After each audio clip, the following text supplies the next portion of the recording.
उद्या विधान परिषद आहे, एका जागेनं मतदान होणार आहे. काय अंदाज? मला असं वाटतं आज आपण विठुरायाच्या दर्शनासाठी आलो आहे आणि त्याच्या मंडपात आहोत.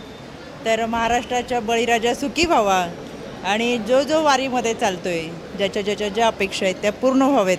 खरं तर हे साकडं मागायला मी आलेली आहे. या मंडपाच्या बाहेर गेल्यानंतर पंढरीच्या विठुरायाचं दर्शन करून बाहेर गेल्यानंतर राजकारण सुरू. भाविकांनी पण चालणार आहेत, बरेच जण चालणार आहेत वारीमध्ये.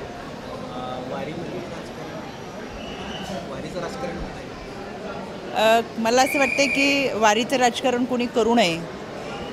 महाराष्ट्राची जी शेकडो वर्षाची परंपरा आहे ती म्हणजे आषाढी वारी आणि एक शिस्तबद्ध लईमध्ये चालणारा हा वारकरी. खरं तर या वारीमधून शिकण्यासारखं खूप काही असतो. एक आध्यात्मिक वारसा महाराष्ट्राला लाभलेला आहे आणि केवळ महाराष्ट्राचेच नाहीत, वेगवेगळ्या राज्याचेच नाहीत, तर देश विदेशचे लोकसुद्धा ही वारी पाहण्यासाठी येतात की लाखोच्या संख्येने हा वारकरी एका शिस्तीत चालतो कसा काय. कोणतीही इव्हेंट मॅनेजमेंटची टीम नसताना ही एक अध्यात्म शक्ती आहे आणि ही शक्ती अनुभवायला वारीत जरूर चालावं, पण त्याचं राजकारण कोणी करू नये. पण आज मी खरं तर राज्य महिला आयोगाच्या वतीनं जे आम्ही आरोग्यवारी राबवतो आहे त्याची पाहणी करायला आले.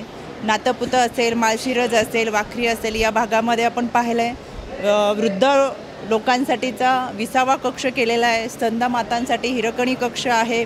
त्याचबरोबर sanitary napkin vending burning machine बसवलेत. एका वेळेस 58 ते 60 महिला आंघोळ करू शकतील इतकं प्रशस्त नाणीघर केलेलं आहे. मोबाईल टॉयलेट्स आहेत.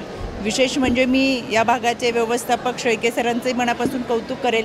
आतमध्ये एक त्यांनी हिरकणी कक्ष उभा केलेला आहे.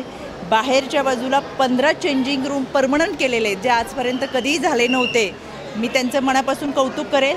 गेल्या वारीच्या वेळेस आम्ही त्यांना पत्रव्यवहार करत ही व्यवस्था करावी म्हणून सूचना दिल्या होत्या. गेल्या वारीत देखील व्यवस्था केली, पण या वारीमध्ये त्यांनी पूर्वच काळजी घेत अतिशय चांगल्या पद्धतीचे चेंजिंग रूम केलेत आणि त्या परमनंट केलेत. म्हणजे चंद्रभागेच्या तीरावरती जरी महिलांनी स्नान केलं तरी त्या ठिकाणी त्यांना अतिशय चांगल्या पद्धतीचे चेंजिंग रूम उपलब्ध झालेत. त्यांचं मी मनापासून कौतुक करते. मोबाईल टॉयलेट्स मोठ्या प्रमाणात ठेवलेले आहेत. महिलांसाठी सुरक्षेच्या दृष्टिकोनातून निर्भया पथक आणि बीट मार्शल देखील मोठ्या प्रमाणात आहेत. आयोगाच्या वतीनं आज ही पाहणी केली आणि मनाला समाधान आहे. मंदिर व्यवस्थापन शेळके सर यांनी अतिशय चांगल्या पद्धतीचं नियोजन केलेलं आहे.